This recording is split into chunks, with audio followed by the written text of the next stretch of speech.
नमस्कार. संपूर्ण महाराष्ट्राचं नाही तर संपूर्ण भारताचं दैवत ज्यांना माऊली म्हटलंय, आई म्हटलंय, अशा आईशी,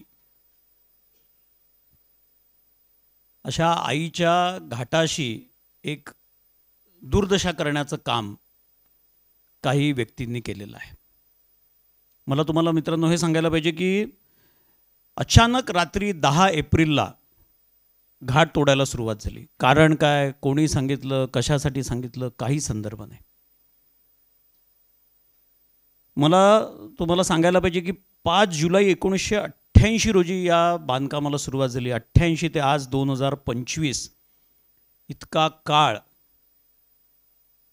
श्री क्षेत्र आळंदी देहू विकास परिसर समितीच्या माध्यमातून या घाटाचं बांधकामाचं पर्यावरण रक्षणाकरता, स्वच्छता, पाणी, लोकांना, भाविकांना तिथल्या सोयी या उदात्त हेतू करणाने तीर्थक्षेत्रांकडून ज्ञानतीर्थक्षेत्रांकडे अशा खूप मोठ्या उदात्त भावनेनी परमपूज्य आदरणीय किसन महाराज साखरे त्यांचे चिरंजीव आज या ठिकाणी उपस्थित आहेत. स्वतः आदरणीय विश्वधर्मी डॉक्टर विश्वनाथ कराड सर असतील, भटकर सर असतील, माशेलकर सर असतील. त्या काळात शरद पवारांनी त्यांना 25 कोटी रुपयाची देणगी दिली. स्वतः वसंतदादा पाटील असतील, शंकरराव चव्हाण असतील, अशा सगळ्या लोकांनी, एवढंच नाही तर इंद्रकुमार गुजराल असतील, आमचे अटल बिहारी वाजपेयी असतील, करणसिंग असतील, आमच्या काश्मीरचे राजकुमार, इतक्या सगळ्या मोठ्या मोठ्या लोकांनी त्या घाटांवर येऊन आज सरकार सगळीकडे घाट बांधण्याचं काम करत आहे, तीर्थक्षेत्र विकासाचं काम चालू आहे आणि एका बाजूला आळंदीचे घाट तोडल्या जात आहेत.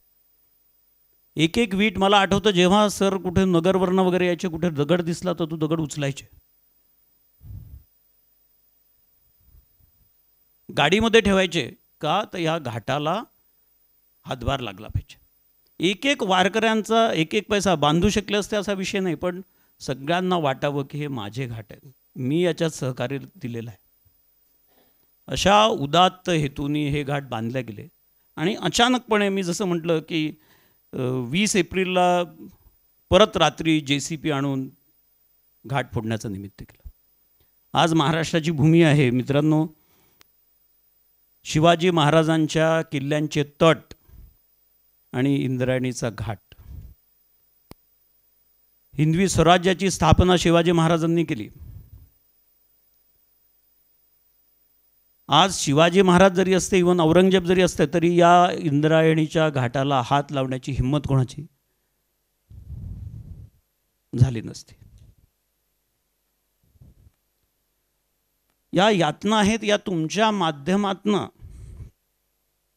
जनसामान्यांपर्यंत पोचाव्या. ज्यांनी कोणी याच्यामध्ये हा दुष्प्रवृत्तीपणा केलेला आहे त्याला काहीतरी त्याचं नाव समोर आलं पाहिजे. कोणी ही हिंमत केली. जे काही कारण सांगितलं जातं की सुएज लाईन आहे तिथे आळंदीचं सांडपाणी कुठे बाहेर नेऊन टाकायचं, त्याची व्यवस्था 1988 सरांनी केली होती. ती आजही जेव्हा मी तुम्हाला हे फोटो दाखवेल तेव्हा त्याच्यामध्ये तो मोठा लाईन दिसते. ती काय कारण होतं हे सगळं असताना एक साधा विचार होता की ज्यांनी श्री क्षेत्र आळंदी देहू विकास परिसर समितीचे जे अर्धवायू आहेत त्यांना विचारायला पाहिजे होतं. ही सगळ्यात महत्त्वाची गोष्ट. त्यांना न विचारता, त्यांना बायपास करून स्वतः काहीतरी, आता त्यात काय राजकारण आहे आपल्याला, मला त्याच्यात आत्ता बोलायचं नाही आहे, पण असंख्य वारकऱ्यांच्या, भाविकांच्या श्रद्धास्थानाला ठेच पोचली आहे. आज संपूर्ण वारकरी समाज उद्विग्न अवस्थेत आहे की आमच्या माऊलींचे, आमच्या आईचे घाट तोडले. ही अक्षम्य घटना घडलेली आहे, अक्षम्य अपराध झालेला आहे. मला याच्यात राजकारण नाही, पण आळंदी, देहू, पंढरपूर यात हे माऊलींचं अधिष्ठान 730व्या संजीवन समाधीकडे आपण वाटचाल करतोय. इतक्या उदात्त हेतूने, निर्मळ भावनेने सगळ्या भाविकांना इथे स्नान करायला मिळावं, स्वच्छ पाणी मिळावं, पर्यावरणाचं रक्षण व्हावं, अशा दृष्टीने केलेलं कार्य, ते घाट, सुंदर रेखीव घाट, एकीकडे इंद्रायणीची आरती करताना एकीकडे घाट तोडतात, किती विरोधाभास आहे.